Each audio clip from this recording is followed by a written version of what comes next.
మన చుట్టూ సాయిబాబా భక్తులు ఎంతో మంది ఉంటారు. ఆయన చూపించిన శ్రద్ధ, సహనం అనే నీతుల్ని, సూక్తుల్ని అనుసరిస్తూ ఎంతో మంది తమ జీవితాలను అద్భుతంగా గడుపుతున్నారు.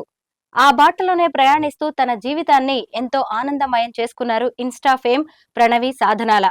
ఆవిడతో సాయిబాబానే క్షేత్రం తీర్థం అనే ఆల్బమ్ పాటలు రాయించి రిలీజ్ కూడా చేయించారు. అంతేకాదు బాబా తన జీవితంలో ఎన్నో మహిమలు చేశారని చెబుతున్న ప్రణవి సాధనాలతో స్పెషల్ చిట్ చాట్. నమస్తే ప్రణవి. నమస్తే స్వరూప. నువ్వు ఫస్ట్ లో ఇది రిలీజ్ చెయ్యగానే కూడా పంపించినప్పుడు మా ప్రణవియ ఇంత అద్భుతంగా రాసింది, ఎంత బాగుంది, అసలు బాబా రాయించారు కదా అనిపించింది. నిజంగా ఈ పాట లాస్ట్ రాసిన పాట, టైటిల్ సాంగ్ ఫస్ట్ ఉంటుంది ఆల్బమ్ లో, కానీ ఇది ఆఖరిగా రాసిన పాట. 5 పాటలతో అనుకున్నాము. అయితే మా అమ్మాయిని జిమ్నాస్టిక్స్ క్లాస్ తీసుకెళ్తున్నాను, మా వాడు డ్రైవ్ చేస్తున్నారు, పక్కన కూర్చున్నాను. నేను మామూలుగా పాటలు అయిపోయాయి, 5 పాటలు అయిపోయాయి కదా అని అలా అనుకుంటున్నాను. టైటిల్ ఏం పెడదామని అనుకున్నాం, క్షేత్రం తీర్థం అనుకున్నాం. అనుకున్నప్పుడు అరే క్షేత్రం తీర్థంతో టైటిల్ సాంగ్ ఉంటే బాగుండు కదా అని అనిపించినప్పుడు ఎలా రాద్దాం అని నేను నిజంగా చెప్తున్నాను. ఈ పాటలో ఉన్న ప్రతి మాట నేను ప్రతిరోజు ఆయన ఎలా తలుస్తానో, ఆయన ఎలా కొలుస్తానో అలాగే రాసుకున్నాను. చాలా బాగుంది. బాలు గారు పాడడం, ఆ లాస్ట్ లో ఆయన అలా సాయి సాయి అంటూ ఉంటే అసలు నాకు ప్రతిరోజు వింటాను ఈ పాట. నాకు ఎందుకో తెలియదు, బాగా ఇష్టం. బాలు గారు అంటే బాగా ఇష్టం. ఆయన పాడడం వల్ల ఈ పాటకి అసలు ప్రాణం పోసారు. నేను రాసింది పక్కన పెట్టేసి అసలు అంటే ఆయన పాటకి ప్రాణం పోసారు. అలా స్పీకర్ లో పెట్టుకొని ఇంట్లో అలా లాస్ట్ లో వింటున్నప్పుడు మాత్రం ఏడవని రోజు ఉండదు ఆయన కోసం. ఇప్పటికీ ఇన్ని సంవత్సరాలు గడుస్తోంది, 4 సంవత్సరాలు అవుతోంది. అయినా ఎందుకో తెలియదు అలా లాస్ట్ అలా రాగానే అలా పడిపోతాయి కళ్ళల్లో నుంచి. అంటే నేను ఒకటి ఆయన్ని కొలిచే తీరు, ఆయన నాకున్నాడు ప్రతి మాట అది మనసులోంచి నేను ఆయన్ని ఎలా కొలుస్తానో ఎలా తలుస్తానో అలా రాసిందే స్వరూప. నన్ను అదృష్టం అంతే. అంటే అది భక్తితో రాసింది కదా, అదేమి ఒక ప్రొఫెషన్ లాగా రాసింది. అందుకే నాకు పాటలు వెళ్ళాయి. నాకేంటంటే నేను రాసుకున్నాను, నేను ఆయన్ని ఎలా కొలుస్తానో రాసుకున్నాను. డబ్బులు ఖర్చు అయ్యాయి, అందరిలో చేరలేదన్న బాధ కూడా ఏ రోజు లేదు. ఆ విన్న కొంతమంది అయినా బాగుంది అని అన్నారు. నేను రోజు వింటున్నాను కదా పాటలు, చాలు కదా, మన కోసం తయారు చేసుకున్నట్టుగా ఉంది. అది ఆనందం నాకు. చాలా బాగుంది. ఇంకొక సాంగ్ నిత్య సంతోషిని గారు పాడారు కదా, ఆఖరి పాట. ఆఖరి పాట అది దాని గురించి కూడా చాలా చెప్పాలి ఆ పాట గురించి. బట్ నెక్స్ట్ పాట ఏంటంటే కలతలు పోయేనే కల నిజమాయనే సాయి దేవుడు అంటేనే సద్గురు బాబా వింటేనే. ఓకే, ఎందుకు ఇది రాయాలనిపించింది ఇలా ఈ లిరిక్? చింతలు తీరేనే నవ్వులెన్నో పూసేనే సాయి బాబా అంటేనే సద్గురు సాయి వింటేనే అలా వస్తుంది. నేను లిరిక్స్ అటు. సో అది కూడా అంతే. అంటే మనం పిలుస్తాము, ఆయన వినడం కావాలి. ఆయన వింటున్నాడు, మనం మాట్లాడే ప్రతి మాట, మనం చేసేది ప్రతిదీ వింటున్నాడు, చూస్తున్నాడు అని మనకి. నేనేం నమ్ముతానంటే ప్రతి మనిషికి భయం లేకపోతే, నిర్లక్ష్యం ఉంటేనే తప్పులు జరుగుతాయి. ఒకటి భయం లేకపోతే, అంటే ఎవరు చూడరు, ఎవరికి నాకు భయపడాల్సిన అవసరం లేదు, నేను ఏం చేసినా నాకు అవసరం లేదు, ఎవరు చూడట్లేదు, నేను ఏం చేసినా ఎవరు చూడట్లేదు అనుకున్నప్పుడు తప్పు జరిగే అవకాశం ఉంది. లేదా ఎవరు అవగాహన లేక, అంటే మనం ఈ తప్పు చేయడం వల్ల దీని వల్ల వచ్చే పరిణామం ఎలా ఉంటాయి అనేవి అవగాహన లేకపోతే తప్పులు జరుగుతాయి. అదే మనకు అవగాహన ఉన్నా, ఎవరైనా చూస్తున్నారన్న భయం ఉన్నా తప్పులు జరిగే ఛాన్స్ చాలా తక్కువ ఉంటది. కరెక్ట్. సో నేనేమనుకుంటాను, మనం మాట్లాడే ప్రతి మాట, మనం చేసే ప్రతి పని ఎవరో ఒకళ్ళు చూస్తున్నారు. అలా అనుకొని మనం ఉన్నాం అనుకో, తప్పులు జరగవు. అంటే బాబా చూస్తున్నారనే భయంతో నాకుంది కదా, నాకుంది. నేను ఎవ్వరికి సమాధానం చెప్పుకోద్దేమో, మా వారికి నేను ఎప్పుడు అదే అనుకుంటా. కన్న తల్లిదండ్రులకి, అత్తమామలకి, నా పిల్లలకి, మా వారికి, పైన బాబాకి, వీళ్ళ 5గురు నన్ను గమనిస్తున్నారు, చూస్తున్నారు అన్న భయం ఖచ్చితంగా నాలో ఉంటుంది. సమాధానం చెప్పుకోవాలి. ఏదైనా తప్పు జరిగిందంటే వాళ్ళు వచ్చి నన్ను నిలదీసినప్పుడు నేను తలదించుకోవద్దు, సమాధానం చెప్పుకోవాలి కదా. ఆ సమాధానం చెప్పుకునే చిన్న తప్పులు ఎవరైనా చెయ్యని చెప్పు, మనుషులం కదా, పొరపాట్లు జరుగుతూనే ఉంటాయి. కానీ పదే ఒక్కసారి తప్పు జరిగితే, రెండోసారి జరిగితే మళ్ళీ అదే చేసామంటే క్షమించరాందది. కరెక్ట్. సో అలా చూస్తున్నాడని ఆ నవ్వులు, అంటే ఆయన్ని ఇందులో అంతా ఏంటంటే కొంచెం జాయ్ఫుల్ గా ఉన్నది. ఆయన తలుచుకున్నప్పుడు నాలో ఉండే ఆనందం నెక్స్ట్ పార్ట్ లో ఉంటది అనమాట. అవునా, ప్లే చేసి చూపిస్తావా? తప్పకుండా.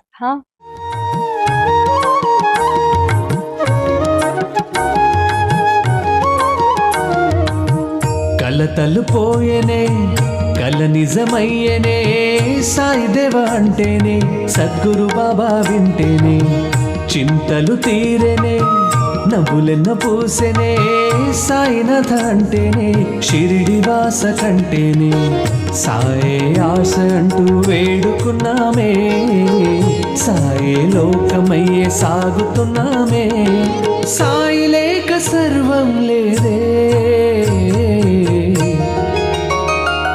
బాబా భారము నీవే మాలో దైవము నీవే సాయి హారతి నీకే రావా దీవెన మాకే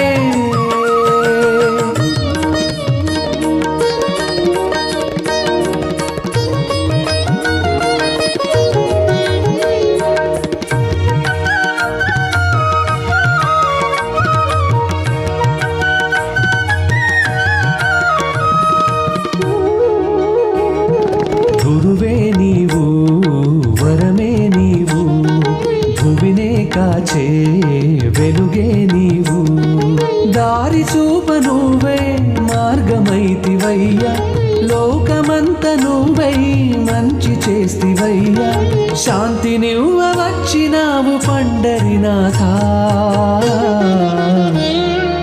ఓం సాయి శ్రీ సాయి జయ జయ సాయి ఓం సాయి శ్రీ సాయి జయ జయ సాయి ఓం సాయి శ్రీ సాయి జయ జయ సాయి ఓం సాయి శ్రీ సాయి జయ జయ సాయి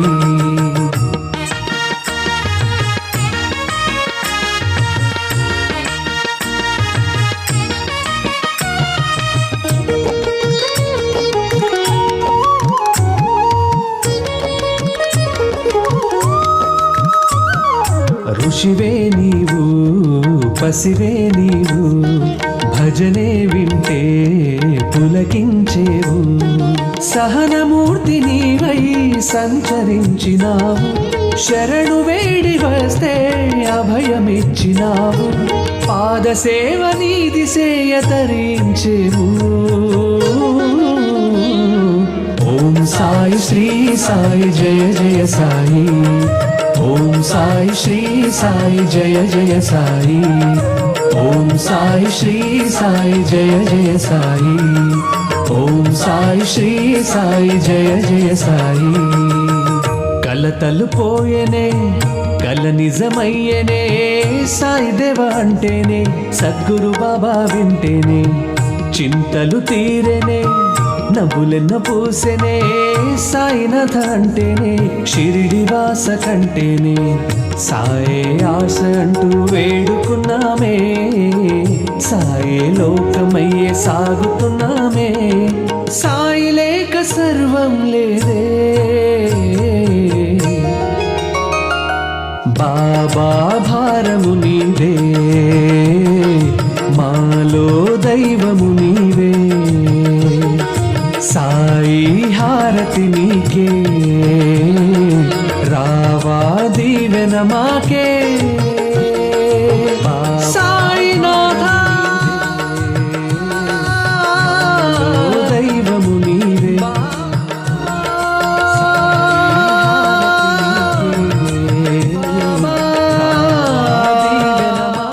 ఎంత బాగుంది అసలు నీలో ఇన్ని భావాలు అవన్నీ అక్షర రూపం దాల్చి బాబా పాటలుగా మారి అసలు అద్భుతం కదా ఇవంతా. నేను అసలు ఊహించలేదు తెలుసా, అసలు ప్రణవి ఇంత అద్భుతంగా ఆయన రాయగలదు రాయించుకున్నారు, నేను రాయలేదు కదా. చెప్పా కదా. నాకేంటంటే మనము సంకల్పించాలి, ఏదైనా చెయ్యాలి. ఇది రాదు, నేను మొన్న కూడా నీతో మాట్లాడినప్పుడు అదే చెప్పా, నాకు ఇది రాదు అనుకొని ఎవరు అనుకోవద్దు, నేననే కాదు ఎవరు అనుకోవద్దు. ప్రయత్నం చెయ్యాలి, సంకల్పించాలి, ప్రయత్నం చెయ్యాలి, నమ్మకం ఉండాలి, శ్రమించాలి, ఫలితం వదిలేసేయాలి, ఖచ్చితంగా వస్తుందన్న నమ్మకం మాత్రం నాకు ఎందుకో ఉంటది. ఈ పాటలు నేనైతే రాయలేదు, ఆయన రాయించుకున్నాడు, ఆయనకు కావాలి, ఆయన రాయించుకున్నాడు అంతే. బాబా రాయించుకున్నారు. బాబా రాయించుకున్నారు. థర్డ్ సాంగ్ ఏంటి? ఓ సాయి నీ నామమేగా శ్రీ సాయి నీ దీవెనేగా అని ఉంటది. తలచద నేనెప్పుడు కొలిచద నిన్నెప్పుడు మనసంత నిండే నీ రూపమేగా పిలవంగ నిన్నే మేవేచినాముగా అని ఉంటుంది. హ్మ్. సో, ఆ పాట కొంచెం ఏంటంటే ఇది ఆర్తితో ఉంటుంది ఎక్కువగా. కొంచెం స్లోగా ఉంటుంది. హ్మ్. బాగా ఆర్తి అన్నమాట. ఇంకా ఆయన తప్పితే ఇంకోటేం లేదు నాకు. నేను నిజంగా ఆ ఇదితోనే రాసింది. అంటే ట్యూన్ ఇచ్చింది. ఇందులో ఏంటంటే 6 పాటల్లో 3 పాటలు ట్యూన్‌కి రాసాను. 3 పాటలు నేను రాసిన తర్వాత ట్యూన్ చేశారు. ఓకే. సో, 'క్షేత్రం నువ్వే తీర్థం నువ్వే' బాలు గారు రాసిన పాట నేను రాసిన తర్వాత తను ట్యూన్ చేశాడు.